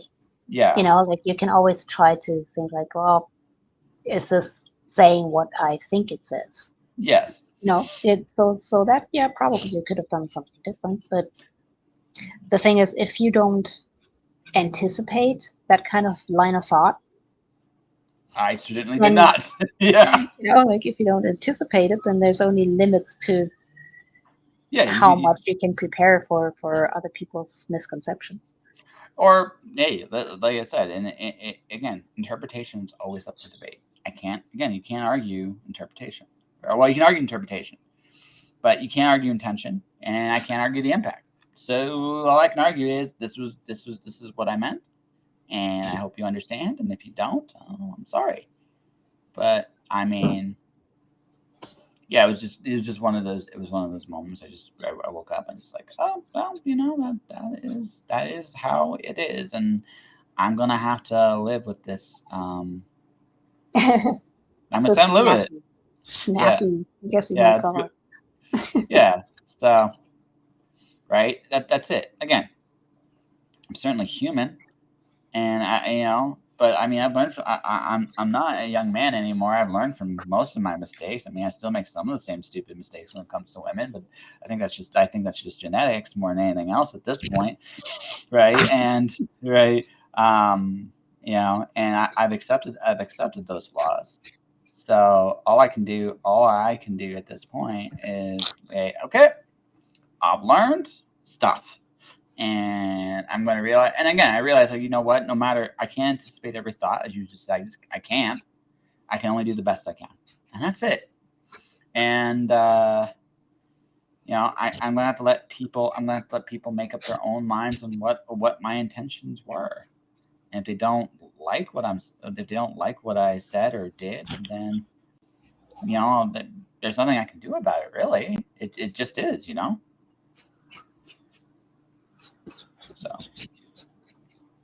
So that's what I've learned. That's what I've learned in this. And like I said, going back to Thor and some of the other things we've been talking about, like you go back to the Addams family, like you gotta make peace with that. I think that's the most important. You gotta make peace with that. Not everybody's going to be for you. Not everybody's going to see it your way. Not everybody's going to understand. Right? Not everybody's going to. You gotta accept that too. It's just like I ain't for everybody.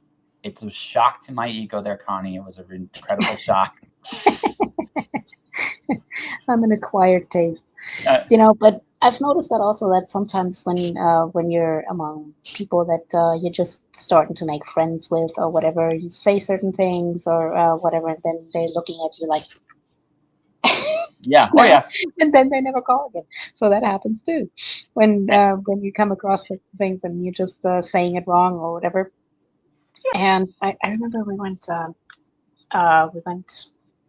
on movie night to a couple that we had met, and my husband and I, and they had another friend there. And when we said goodbye and everything, like for me, it's natural to hug. So I'm like, oh, it's okay, we're hugging and everything. And then my husband was like, oh, is it okay? And I was hugging her too, and she was starting to kind of like freeze up a little bit. And then I was maybe I should have asked a little bit. More, but sometimes your intention is just trying to be friendly, and she was just kind of like, but yeah, maybe you should have spent a little bit more time asking or whatever. But sometimes, yeah, things don't go always like the way that you want to. Oh yeah, I mean, I have a sister, right? So now, as you know, siblings love to torture each other. So, but not in a violent way. Usually, Not mostly the Adams Family way, huh? not the Adams Family way. So for me, so my sister has this wonderful habit of bopping me. So right as an adult, she'll come up and hit. So my response Okay. to her, my response to her was to tickle her because I'm evil Okay. that way. I'm evil that way. No harm intended. So we eventually came to a compromise, right? We eventually came to a compromise. She wouldn't hit me, and I wouldn't tickle her, All right? right. Right? That's fair, right? But Yeah. every once in a while, my sister will go, "Wow!" and she'll give me like this grin on her face, like, "You want to do that again? Because if you do it again, you're going down right now. I'm going to take you down. I'm going to tickle you until you're about ready to pee yourself. So, right, it's your call." And just like it's in the grin. It's like, "Hey, sis," and she can look at it. It's like, "Hey, Josh." Right now, I had another friend. I have friends who think like tickling is a form of like abuse, and based on Oh, their own experiences, right? okay. Right, and that's just it. Like everybody's got a different, and this is just something I realized. Everybody's got a different line. I would never now to those friends like that. I would never. Once I realized like that's there, I never would mention tickling to them again because it that legitimately hurts them, and I don't want to do that, right? But everybody's got again sibling wise. I grew up, with my sister, and this is our way of building our characters, i.e., torturing each other as only brothers and sisters can, right? But right, I have a sister too, so I completely get it. yeah, you totally do, yeah. It's human nature, right? And that's just it, right?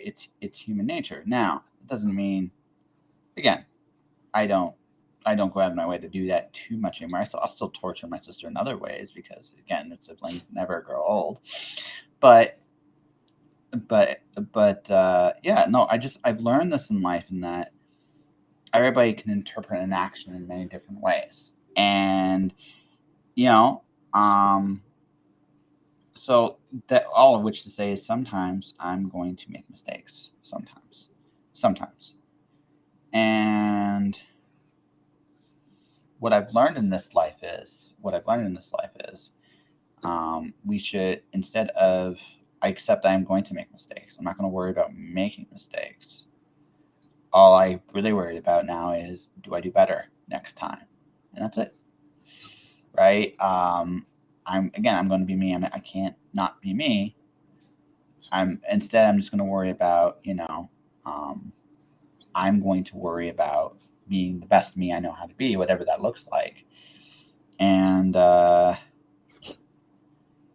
that's it. And sometimes that means that other people are going to look at what I do and see it in a very different light.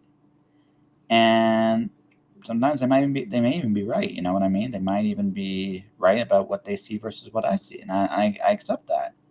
If the criticism is valid, I'll definitely listen. You know what I mean? But at the same time, I just like again, I've made peace with like I'm not afraid to make a mistake. I would rather be myself and make a mistake than try to always pull back because I'm still hurting myself a little bit on that too. So it's kind of one of those things I've just learned in life. It's like, okay, I'm going to be myself. I'm going to try not to hurt anybody. And if what I'm doing is hurt somebody, I don't do it anymore. And that's it. Yeah, sometimes I think that forgiving yourself for mistakes Hmm. sometimes can be hard. Yes. Oh, Like absolutely. I think probably I forgive others for their mistakes easier than I do myself. You know, Because oh yeah, totally. Because there you because ask. Well, yeah, I can let go of what other people did to me as part of just because I don't like to have the energy of having to worry about being pissed off at people. That's just too much energy for me. So I'm like, yeah, that's all right. I'll just do my thing and you do your thing and we're okay. oh yeah, So maybe it's just laziness. I don't know. no, it's a good attitude. The thing is, my teeth up here are big. Mhm. The first dental surgery I had to fix them, my teeth. I cried. Okay. I cried. Oh. because I had let this. I went through my time with that creative led to a very, very hard time afterwards of figuring out. I almost didn't survive. Teeth being damaged was a small price to pay for learning what I learned about myself in that time.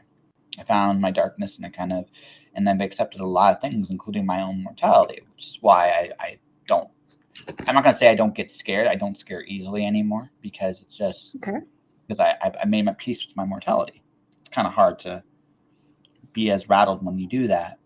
And but I remember that night when I finally went to when I finally the night before, I cried because in my head, and something I had to let out was, why did I let this happen to me? How could I have done this? Right? I was right. When we make mistakes, or when we look at ourselves, how could we do this? Right? We are always judge ourselves much harder than when we judge Yeah. other people. Always. Yeah. And what I realized, again, my own experience taught me was, it just did like in a lot, and I had to make peace with what did happen, and my part in it, my actual honest parts in it, the parts that were beyond my control too. Right? Sometimes when I make a mistake, it depends on the mistake I make too. I mean, I'm older now. If I don't want to hurt anybody, but if my mistake is I hurt somebody's feelings because they didn't like how I did something, I'm far less likely to dwell on that Oh yeah. Yeah, yeah. I know what you mean. but assuming I make a legit mistake, what tends to happen with me is I will look in the mirror and I'll be like, how did I? And then we all do this. How could I have been so stupid? How could I have let this happen? How could I? And then I realized. Then I had my wonderful thought about the universe. It's like, you know what? I'm supposed to screw up. That's why I'm here. I'm here to screw up. I'm here to learn. I'm here to grow. And every once in a while, I'm going to fuck up. And every once in a while, bad things are going to happen because of it. And it's part of the game. It's part of the deal.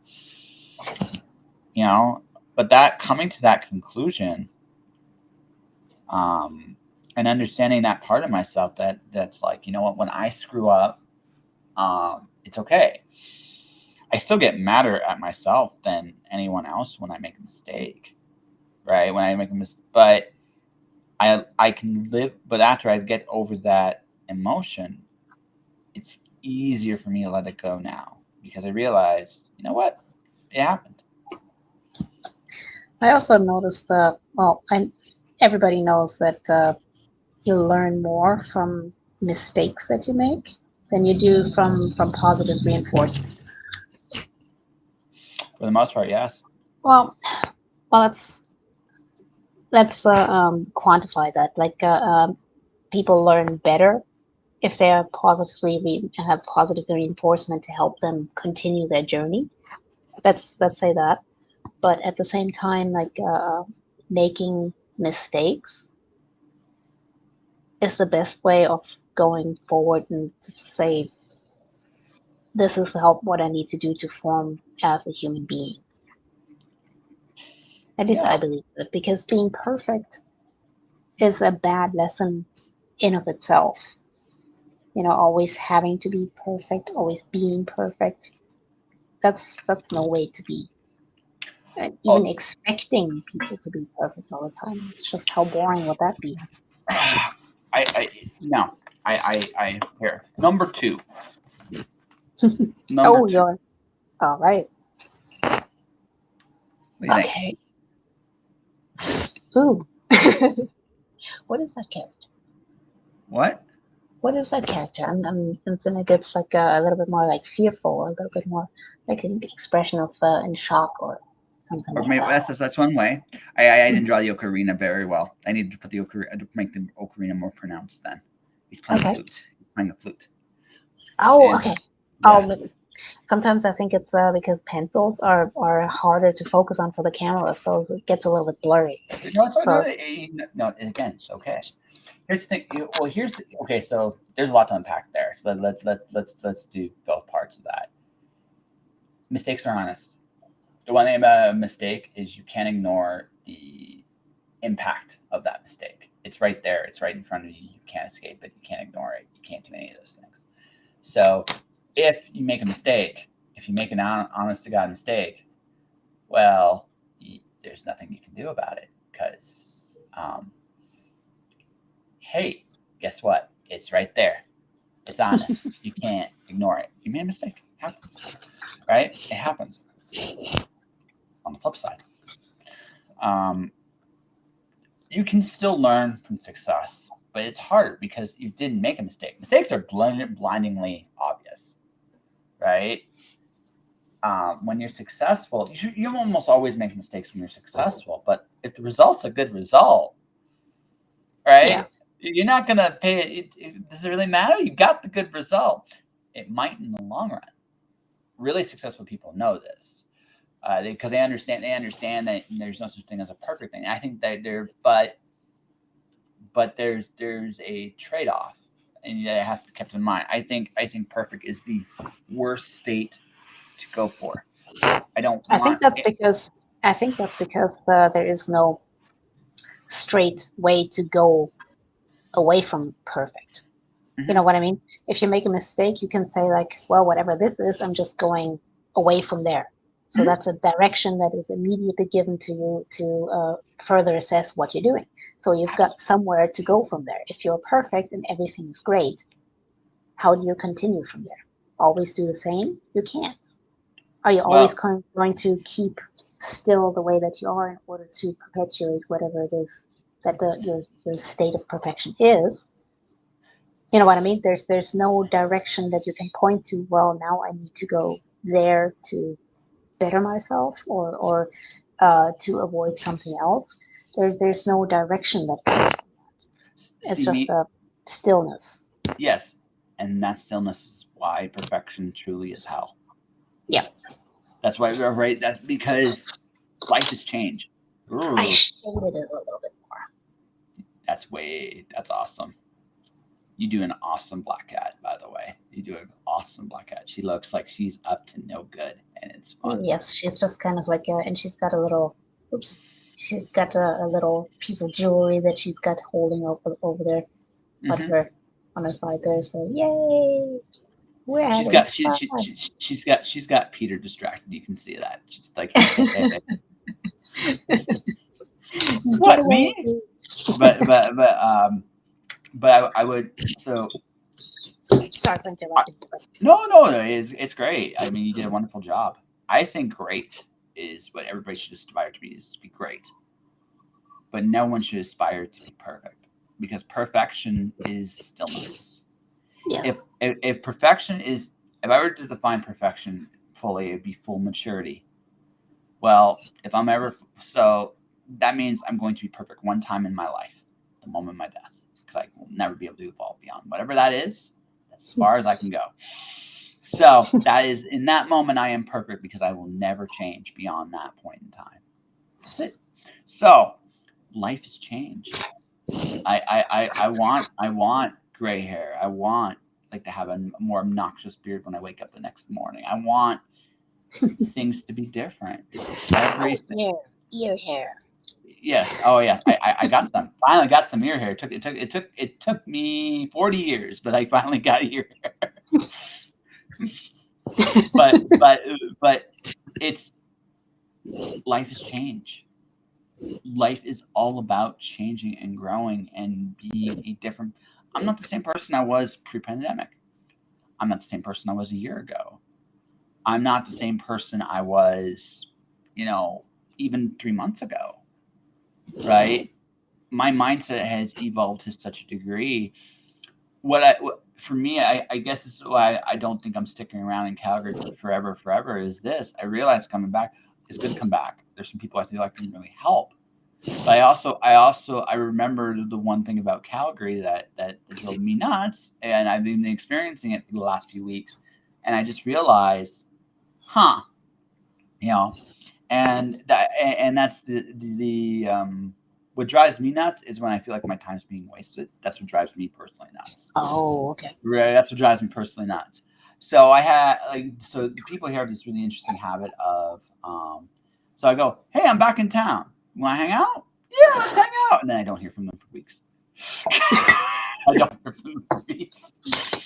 Right, and I'm like, oh my, like this is a very it's not just a Calgary thing, but it's very pronounced in Calgary. And I realized the reason why that is right. And so that drives me nuts because it kind of feels like, okay, why am I even asking if you're never going to hear from you, right? Why am I asking?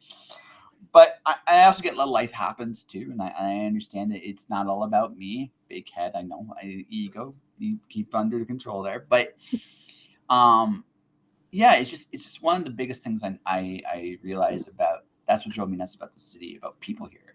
Is there's always that feeling you're always going to have more time, but I know from my own experience, I don't.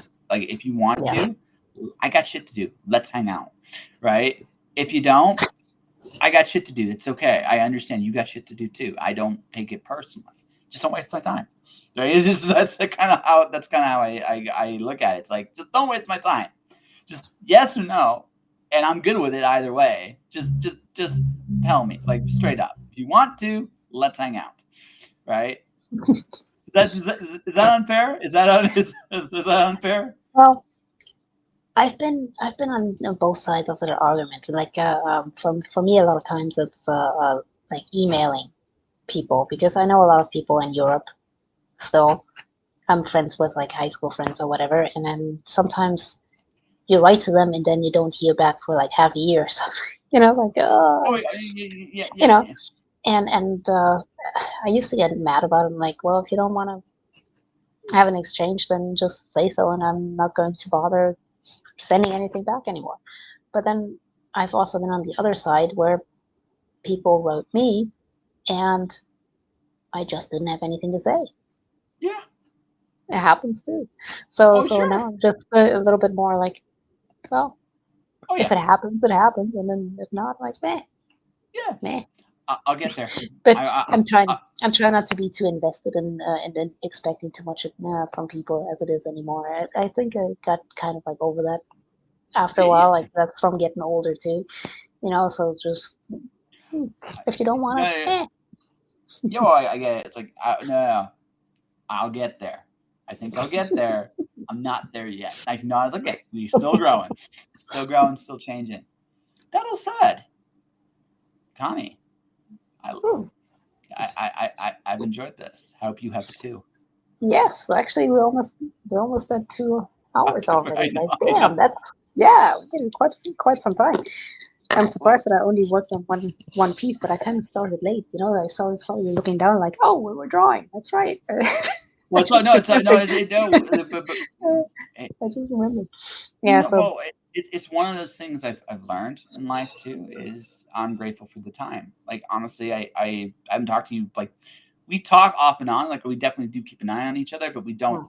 We haven't had a chance to really talk in a bit. Yeah. I think that's because there's so many different people who have got stuff going on. And they have their project and they have exciting things happening. So if it's just kind of things like shooting the breeze just for no particular reason, then it kind of gets away from you a little bit more. You know what I mean? Yeah. Like if there's something specific that you can talk about, then like, oh, let's talk. Otherwise it's kind of yeah. There's exciting things happening all the time, and I'm glad that you're getting a lot of more exposure to different jobs that you're working on. Yeah. To see that. It's just I work again with it. The hustle never ends. It's the only thing I've learned about this game. It's just like the hustle never ends. Yeah. That there's gonna come a point in my life where I'm gonna be like, fuck it, I'm just gonna get a fishing boat and I'm just gonna go fishing and drink. And that's like that day will come, right? Fish and drink and fish and maybe remember to park my boat not in the middle of a dry spot before I go take a plunge, right? But that like there will come a point in my life I think when I get there, but no, man, I'm I'm turning my creativity into money, and I'm doing it on a much more regular basis. It's not quite where I want it to be, but I'm getting there. And I get the feeling it's getting there for you too. Yes, and I'm like that link that I put up there for the Galarian of White Ash. Like that's going to come out, and it's going to have the cover that's Mog penciled, and I had the honor to color in. So that's going to be fun.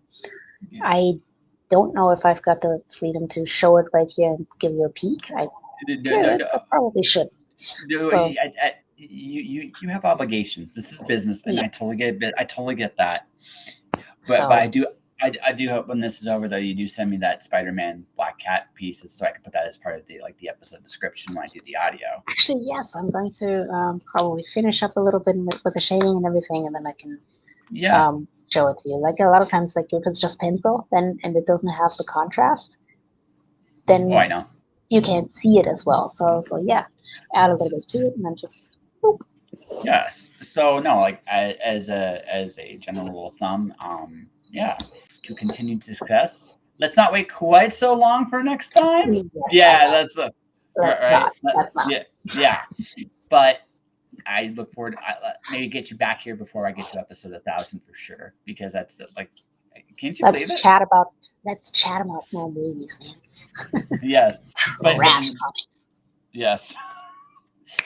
Then for next time, but for this time, folks. So besides the Kickstarter, is there anything else you want to promote before we wrap this up officially? Well, the things that I have going right now, they're still kind of in the process, so can't really talk about it too much. No, it's So fair. I think the Just Kickstarter the right there. I Kickstarter. think that's the newest thing Anywhere you coming. want people to contact you? If they want to contact you, You can have a look at the Facebook under my name, Conny Jolitz, or you can go to Instagram under, write that down. we are trained professionals, folks. Trained Yep. professionals. We know what we're. So we know. that's my handle on Instagram. See here? Teaching art. Okay, so in that case, we'll just do that. We'll just do that. Yes, we're trained professionals. We have got everything at the very. Yes, trained. Oh, perfect. Thank you. Trained motherfucking professional. Yeah, that's what I am. So there you go, folks. Check out the Instagram page. This is Connie. She's amazing. Like, check out her art. She is the Hawaiian comic community are some of the most artistically expressive I've seen on the interweb. So you definitely very supportive too. Yes, they are awesome. Check them all out. And for everybody watching, everybody listening, first things first, I'm going to mention this again. Check out Kurt Sauer's Kickstarter. Click on the link if you want to support this podcast. That would definitely help me out. So just do that, and we can definitely have some fun there. And if you are a creative, I'm just going to do this right now, and you are looking to create advertisement for your brand, your project, I can do that, whether it's words, pictures, video, or audio. I can do all of those things and more. So definitely check out the webpage there if you are interested. And that, folks, is that. We got a really fun week coming up next week. I'm trying to turn my calendar on because I'm off Monday. Madeline Holly Rising is my guest on Tuesday. I am really thrilled to have her. I have a very special guest on Wednesday. A really, really cool, one of a kind child prodigy illustrator. I actually met through a friend of mine. And I have, so now I have Joe Compton, and then also Allegra Pescatore joins the podcast for the first time this week. So it's going to be a lot of fun. So for everybody watching, everybody listening, first off, Connie rocks. Remember that. Second part, for everybody watching, everybody listening, thank you for watching. Thank you for listening. Stay inspired. Keep shining in the dark. I'll see you guys Tuesday.